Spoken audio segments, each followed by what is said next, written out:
One of the things I always like to say is that first principles of marketing don't get thrown out just because we're in Web3. And when you are marketing a product to a very specific audience that is not everyone, things like account-based marketing principles work well. You want to understand at an individual, even account level, what are their needs, what are some of the growth opportunities or challenges or initiatives that a particular protocol has. The user base of Web3 in terms of real humans is still relatively finite. And so the overarching growth challenge and question that we get from a lot of protocols and chains is, how do we onboard new humans into our protocol, into our chain?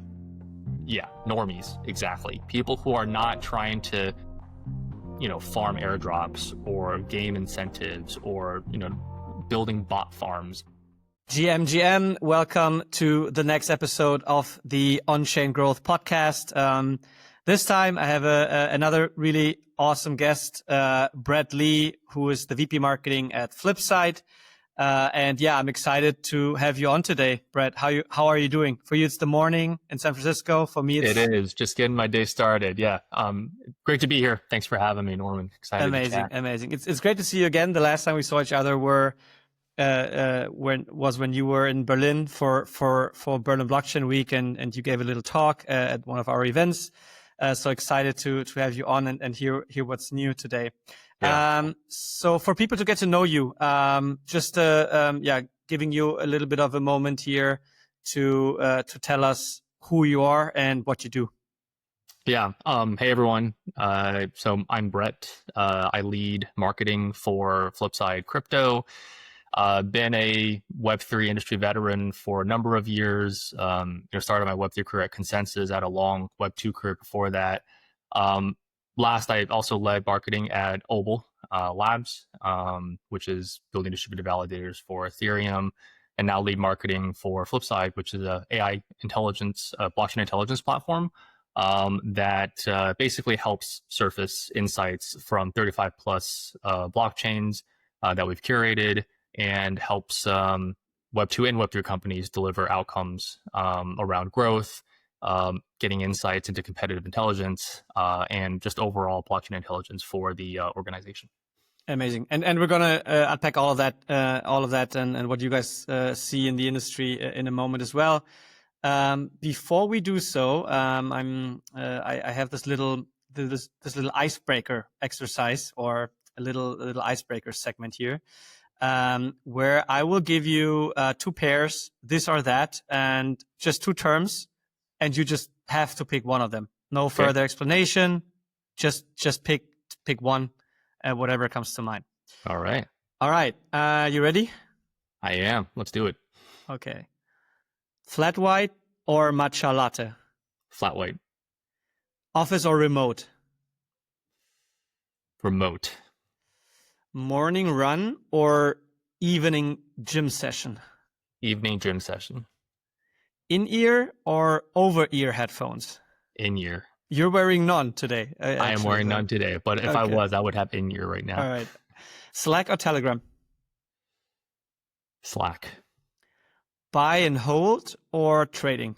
Buy and hold for sure. .com or .xyz? .xyz. Meme coins or NFTs? NFTs. B2B or B2C? Oh man, both, but I'll lean B2C if you force me to pick one. Okay. Pre-seed or Series B? Pre-seed. Data or intuition? Intuition. Oh, hold on. Data. Brand or performance? Sorry, say that again. Brand or performance? Performance. Webinars or white papers? Webinars. ChatGPT or Claude?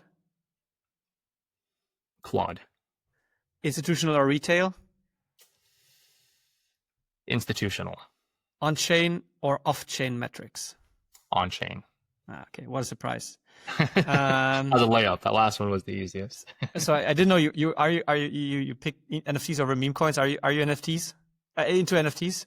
I was for the longest time. I still think NFTs have huge value, especially in credentialing. Hmm. SBTs more specifically, I Hmm. think are underutilized. And yeah, happy to jump into that. But I feel like there's a ton of potential with NFTs actually. Yeah, same. Feels like they might come back, and maybe they get another cycle, and this time a little Absolutely. more I mean, sustainable. and I think there again, if we explore use cases past just PFPs, I do think there's a world of use cases around NFTs that can be unlocked.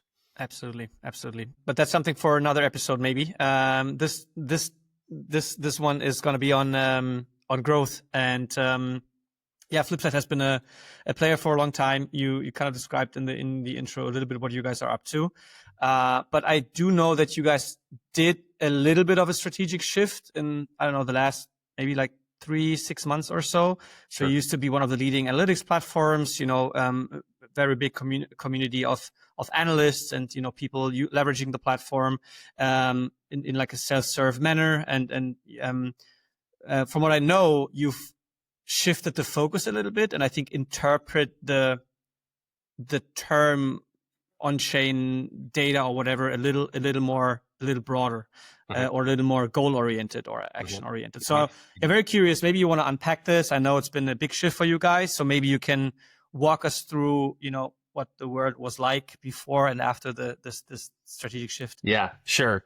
So for those of you that don't know, Flipside was founded in 2017. One of the earliest players when it came to trying to organize, what was happening on chain, and help people surface insights and intelligence from it.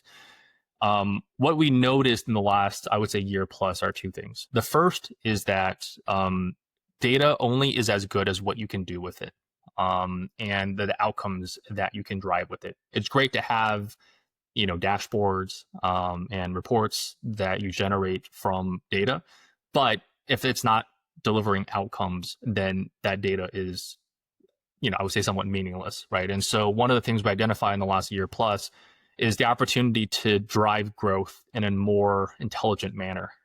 Growth today relies a lot on hype based, vibes, if you will.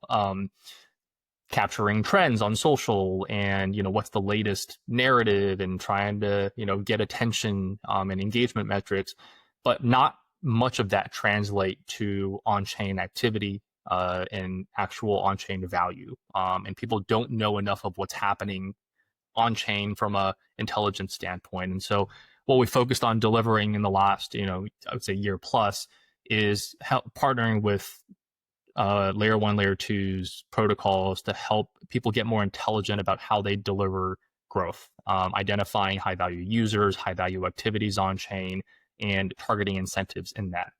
The other thing that we also noticed and is the rapid progression of AI, just in the last, I would say, less than a year, maybe even half a year, and that unlocked incredible opportunity. And so what we did is we went all in on AI in the last 3 to 6 months.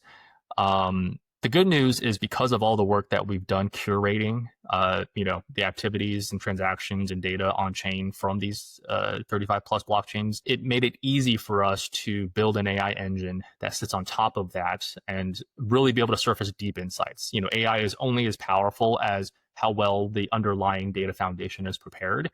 And so it positioned us well to launch Flipside AI.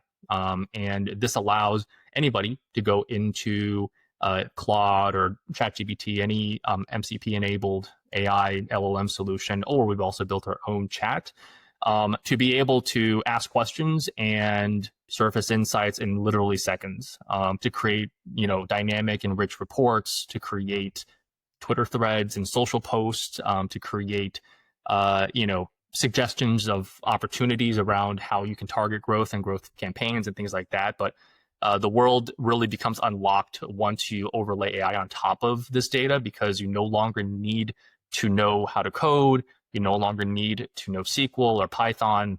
You no longer need to be able to understand how to read blockchain data to surface these insights. And that's been a huge unlock for us the last 3 to 6 months. Super interesting. And I would like to try. I would like to make it a little more tangible. Can you like dumb down like what the platform looks like today? So if you have a new lead coming in or somebody, hey, I need Yeah, intelligence driven growth now. What kind of products? What kind of what's the menu? What kind of products do they buy? What are the main use cases that people sure. integrate your platform for? So maybe if you could like outline the structure, the structure of your product offering a little Yeah. bit, I think that would be So helpful. just to paint a visual, the product is actually now very easy to understand. If anybody has used Claude or anybody has used ChatGPT, again, we have our own chat. The front door to Flipside is now literally just a question prompt. And you can go in there and you can ask questions about what's happening on chain. You know, base DEX transaction volumes in the last 30 days, high value user activity in Solana versus in Ethereum. What are the trends, around liquidity happening in Arbitrum versus in Avalanche, et cetera, et cetera. And you can generate reports from that. So the user experience, very, very easy to understand. If you've used any kind of LLM or AI tool, that's the experience that you get, except there's this intelligence engine behind the scenes with all this rich data and curated data that allows you to see deeper insights into on-chain activity. From a use cases standpoint, there's many, right? Number one, you can use this for growth intelligence and outcomes. And so you can basically go in as a growth team and ask, what are opportunities for us to drive strategic growth? A lot of people are jumping into InfoFi and, social metrics. Is that translating to on-chain value, for example? That's a set of questions you can ask. Now, in that area, we've also built products to help drive growth as well. So we have what we call a journeys or earn platform that protocols and chains are creating essentially more advanced quests for people to do. Now, the difference between journeys and quests is that the types of activities are informed by this growth intelligence. So instead of asking people to follow a Twitter account, or like more simple things, it's more like, how do you, swap and stake, and those deeper activities that create longer term value for protocols and chains. Those are the things that you'll find in these journeys. In addition to growth, you can also use the platform for general, just competitive intelligence, understanding what other chains are doing, what are the trends happening in other chains, benchmarking performance and transactions and, liquidity on your chain versus other chains. Do you have the right protocols versus other chains? Are the right types of behaviors possible on your chain, et cetera? You can also, as a individual, maybe retail trader or even traditional financial institutions that are now looking to get into blockchain, you can use the intelligence platform now to analyze and understand what's happening without, again, having to hire this advanced data science team to be able to surface these insights and identify opportunities. What ecosystems should you be supporting? What tokens are doing well? Why are there certain price actions? Those are things you can start to ask the platform now as well. Okay, super clear. And what I want to hear from you as well is, I think your main your main customers are protocols, right? Yeah, so protocols. In the world out there, in the normal world out there, there's probably like a very, very special kind of customer. So Sure. I'm wondering to hear maybe some views, some anecdotes, some learnings from you in marketing towards this target group and this audience, and maybe just like get your view. You said you've been in Web 2 before, so Yeah. you've seen kind of the legacy world as well. So I'm curious to hear, how do you view that target customer Sure. of yours, and Sure. what are key insights and learnings that you maybe can share in what it means to sell and market to this audience? Yeah. So one of the things I always like to say is that first principles of marketing don't get thrown out just because we're in Web3. And when you are marketing a product to a very specific audience that is not everyone, things like account-based marketing principles work well. You want to understand at an individual, even account level, what are their needs, What are some of the growth opportunities or challenges or initiatives that a particular protocol has? For example, you can learn that from news articles and their blog and their website, do their research, and then turn that into very targeted marketing activations, whether that be a curated event at a conference, whether that be, particular Twitter spaces or webinar even, that is about, for example, projects going into an airdrop. There's a lot of on-chain intelligence that can help optimize TGE processes, right? And so if you can identify the projects that are about to enter into a TGE phase, maybe that launch the points program, and curate specific content and events for them, that works better for an ABM type model, right? So those are things that, like, when you're going after a particular audience, Web2 strategies work. Now, we do have a broader community that we're going after as well, where you are using more Web3 native type of activations. But when it comes to kind of the B2B arm of what we do, ABM works. And what is top of mind of these protocols these days when you talk to them? Is it token price, performing running the TGE? Like what kind of questions do they have when it comes to growth these days? Like when it comes to growth specifically, I think people are realizing that a lot of growth and activities are generated by bots today. The user base of Web3 in terms of real humans is still relatively finite. And so the overarching growth challenge and question that we get from a lot of protocols and chains is, how do we onboard new humans into our protocol, into normies. Our chain?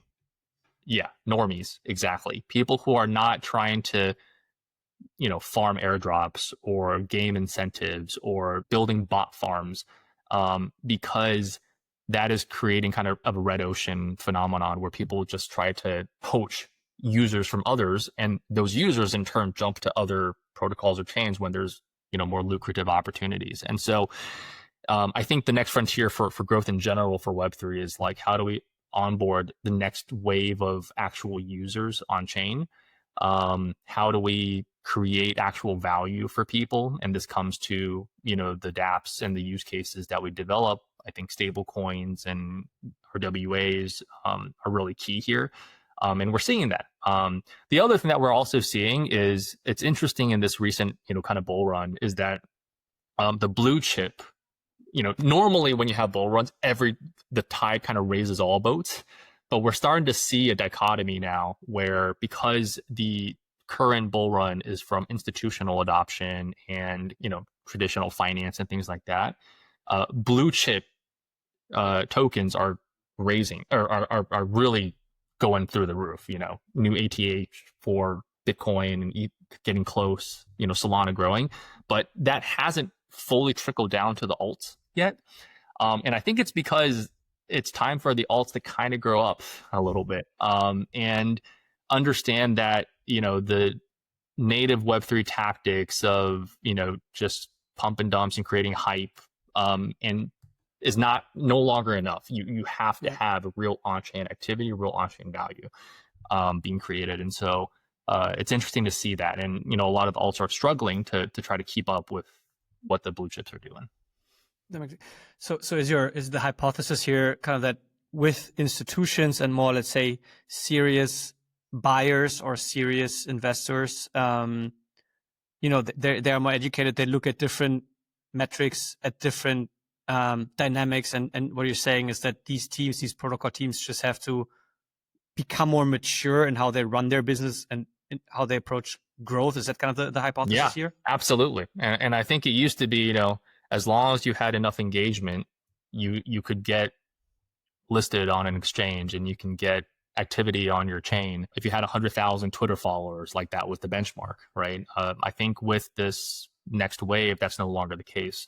More sophisticated participants are going to look at things like lifetime value, customer acquisition cost, all the kind of boring quote unquote metrics that are in Web 2 still apply. Like, how many actual users do you have? What's the retention? How much are they How many transactions are they doing on chain? Are they doing high value transactions? Are they bringing long-term value to your chain? Those are things that are going to be more closely scrutinized from here on out. And so having that intelligence is really, really important. Really cool. So yeah, I mean, this has been kind of a core. I know that this has been a core thesis of yours, and you also the talk that you gave in Berlin that was also kind of in that direction. So I think something that you're stating here is that people need to go now beyond top of the funnel mind share hype metrics, and need to like build a funnel. Have an understanding of their funnel. Have a final conversion that they try to drive. Absolutely. So, yeah, can you lay this out? How do people do that? How do you see the stronger teams approach that?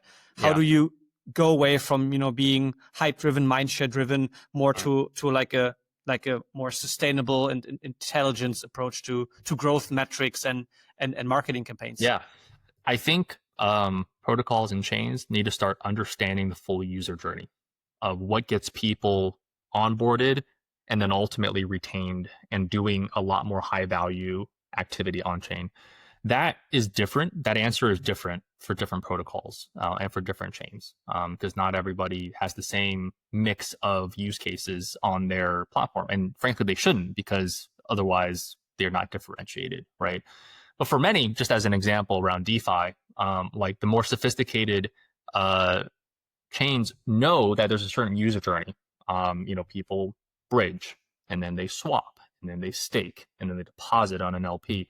They understand in that mix what are the protocols that have higher value users versus the protocols that maybe have a broader reach but lower value users. And they know that they should then target incentives for the broader reach protocols for people earlier in their user journey, but then convert them into doing activities and protocols that are higher quality users later on. So they can map those out, and they can design incentives and programs that is not just this blanket, let's just pump and shill a certain chain or protocol, but rather how do you target these incentives in the right way, so the right users, to get them further along in their user journey. And that's the type, yeah. Sorry for jumping in here, but can you make this tangible? Like, what can you give an example of where you've seen a very good example of people doing this in a more tailored and intelligent way compared to being broad? Like, can you give something that is tangible? A certain absolutely. Campaign, a certain analysis, certain report. For example, I can talk about Avalanche and the work that we did with them actually with their on-chain growth. And so they understood that a lot of their activity is driven by DeFi, as with many layer ones today. What they did is then they analyzed what's the user journey of activities. Well, again, people bridge, then they swap, then they stake, and then they deposit. And once they deposit liquid staking tokens, they're really high sticky, high value users, right? Within each, they did an analysis of the types of protocols that played into that. And what they understood is that, for example, Trader Joe is the predominant, protocol that people use for DeFi activity in Avalanche. With that said, the high value users were using Pharaoh, right?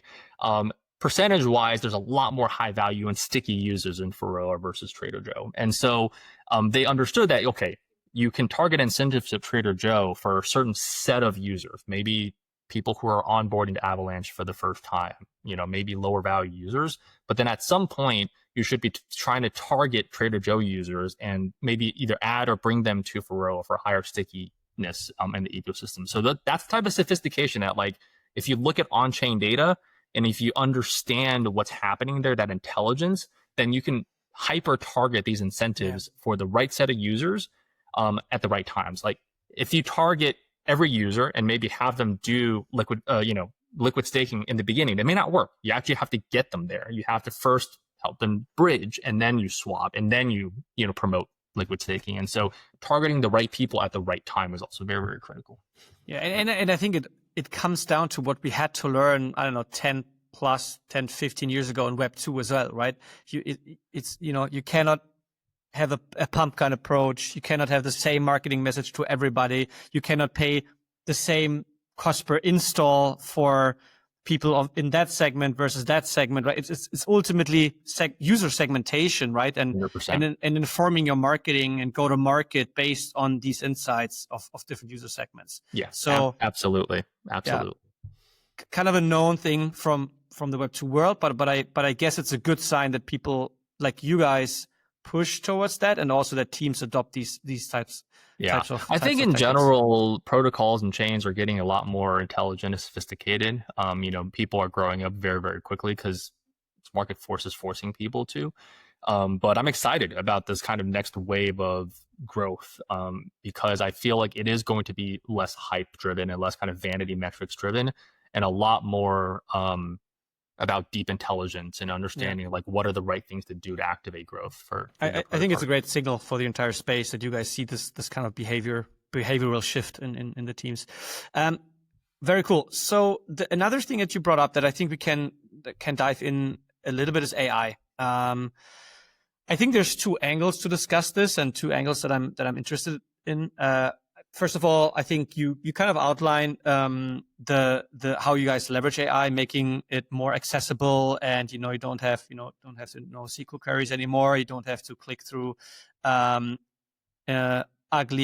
potentially ugly dashboards or boring dashboards. You can have a conversational interface and get these insights and all kind of stuff. So curious to maybe explore this, and then maybe also, and that's maybe more like an internal view, get an understanding of your and your team's personal AI tool stack, because I feel like this has been a trend also at our conference in June that people were very interested in hearing about. How do marketers and growth people out there leverage AI tools in their very day-to-day business? So maybe let's explore these two areas. So how do you guys leverage AI within the platform? Sure. What's the vision there?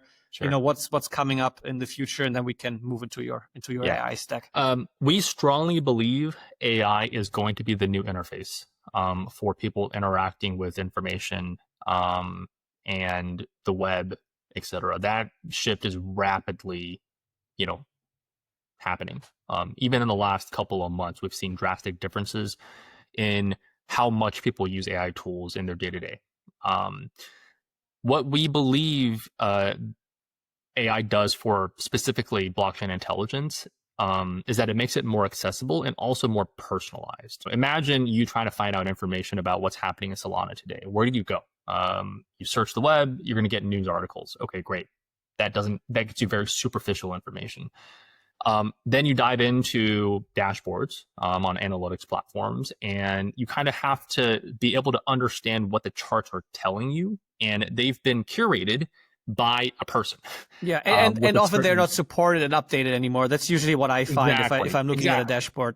Exactly. And so you still have to have a pretty deep level of sophistication to be able to understand through these dashboards what's happening. With AI, that completely changes, right? You're literally asking questions as if you had an analyst sitting next to you through this AI interface. It's hyper-personalized to the questions you're specifically asking, and you can dive more deeply into various aspects of it, right? And surface these insights that are relevant to you in a way that's digestible for you. One important thing to say, though, is that this doesn't mean that data science is going away. You need people that can still understand the data at a deeper level, be able to query it, and do these kind of data science analyses that's really sophisticated, and that's important. What AI does, though, is it democratizes access to that intelligence so that data science teams are not having to build these static dashboards all the time just to satisfy business needs. Now you can have growth people go in and ask these questions and frankly be more intelligent about what things they ask data science team to as well. So yeah, that democratization is massive, and it's hugely important. And I think it's a huge unlock for not only the Web3 industry, but also for people that are in traditional finance trying to get and understand Web3 data for the first time. And this is also an unlock for retail users like myself, maybe you and I, when we do analysis and understand and go, what token should I be, or what ecosystem you're looking at? massively increases our level of sophistication as well, because you have this tool available to you. Now, on your second question about how we use AI on a day-to-day basis, it's been worked into every growth team's, I think, workflow regularly. I use Claude a lot, not only for surfacing insights on other chains and kind of the Flipside use case, but also doing messaging work and getting feedback on, does this sound too normie? Is this Web3 native enough? Is it the right tone?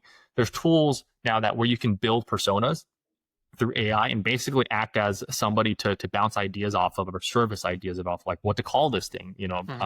Recently we also launched a podcast called Inflection Point. That name came from doing kind of AI brainstorming, right? Now, in addition, obviously there's video creation that is now much easier with AI. You don't need to have advanced video editor necessarily for everything anymore. You can create blogs and content in a more scalable way. We run all of our social posts through AI to like sanity check the tone and optimize the language and those type of things. So image creation, et cetera, et cetera. Like, I think there's an enormous unlock that AI does, where every growth team can do more with less now. And it's really a game changer. And anything in terms of AI tool adoption, agents, automation type of things that you want to try in the future, or like try to adopt? Because I know, like everybody's like always too busy to keep up with everything that's happening and find the time to. So is there anything on your list that you say, in like 12 months from now, I want to I want to have more workflows automated, or like anything you have on your to-do list for a Sunday afternoon? Endless list, but I think two things that come to mind. One are social agents, being able to do like reply guy stuff in a sophisticated way. I think AI now creates an ability to do that in a much more hyper-targeted, personalized way. So that's one. Second is support. Interfacing with the community. We still get a lot of questions from the community that a human will have a certain SLA to respond, but if you have AI with agents helping to do that, it can be instantaneous, and that improves the experience for people in the community. So those are two immediate areas I think we can use agents for. And there's a lot more. Actually, it's interesting because you can potentially embed agents into areas where you can onboard new users. So we're also thinking about the ability to embed Flipside AI in various channels to help onboard new users. And that's will be a massive unlock. You mean for your customers? For our customers, exactly. That's interesting. Yeah. That's interesting. Not to unveil too much, but I think that area of exploration is quite fascinating. Super cool. Amazing. Brett, we're out of time already. I'm trying to stay within like 30 minutes here to have a good length for a commute for people to listen to. Sure.